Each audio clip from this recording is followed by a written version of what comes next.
Okay. Oh, mga bata, naranasan niyo na ba magtago? Magtago ng kasalanan.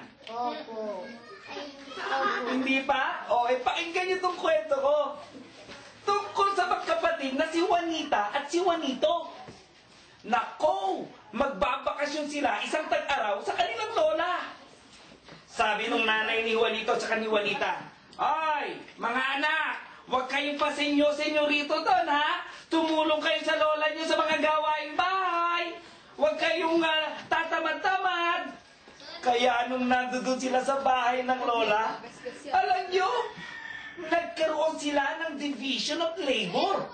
Kanya-kanya silang toka. Si Juanita, siya ang tagahugas ng pinggan at tagalinis ng bahay. Si Juanito, siya ang tagaigib ng tubig at tagalinis ng bakuran. Naku, masaya silang nagbabakasyon nun. Isang araw, si Juanito naglalaro ng saltik. Sinasaltik niya yung mga bungang kahoy para yung mga bayabas magsilaglag. Naku, ang saya niya. Minsan, nabitawan niya yung bato at tumalsik at tinamaan ang ulo ng isang itik. Pa! Patay ang itik. Sabi ni Juanita, "Hala, lagot ka, kuya. Pagagalitan ka ni Lola." Sabi ni Juanito, "Huwag ka na maingay.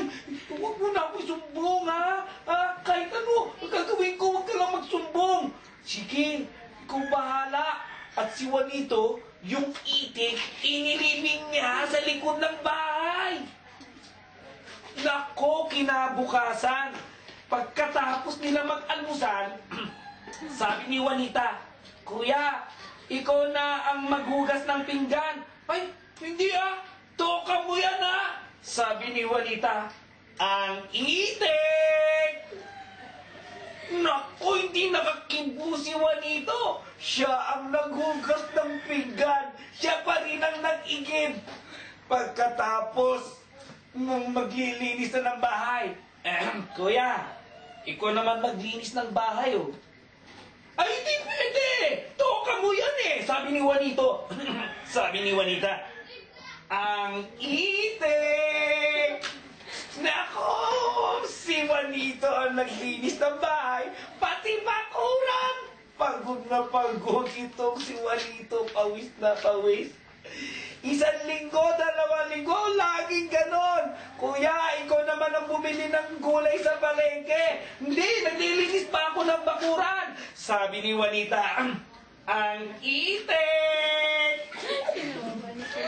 Nako, kawawa naman si Juanito sa tuwing meron siyang papagawa kay Juanita. At sabi ni Juanita, ano? Ang itik! Nako!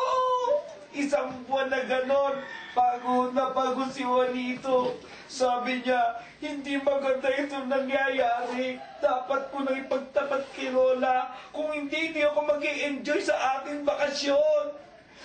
Isang gabi, lumapit si Juanito kay Lola niya. "Lola, may pagtatapat sana ako sa iyo "Ano yon, apo?" "Lola, alam niyo ba yung itik niyo?" Yung natirador mo sa ulo?" "Alam niyo, Lola?" "Oo naman. Nahando doon ako sa bintana nung matirador mo. At nandoon ako nang inilibing mo." "Ganun ba, Lola?" "Oo, apo. Hinahantay ko lang na magtapat ka at humingi ng tawad." Hinahantay ko lang humingi ka ng tawad. Naku, humingi ng tawad si Juanito kay Lola. Hindi niya alam, matagal na siyang pinatawad ni Lola. Kailangan lang niyang magsabi ng totoo at huwag itago ang kanyang kasalanan. Sayang. Totoo yung sinabi, ang nagtatago ng kasalanan, hindi nagtatagumpay. Maganda ba yung kwento? Oo. Palakpakan natin ang Panginoon.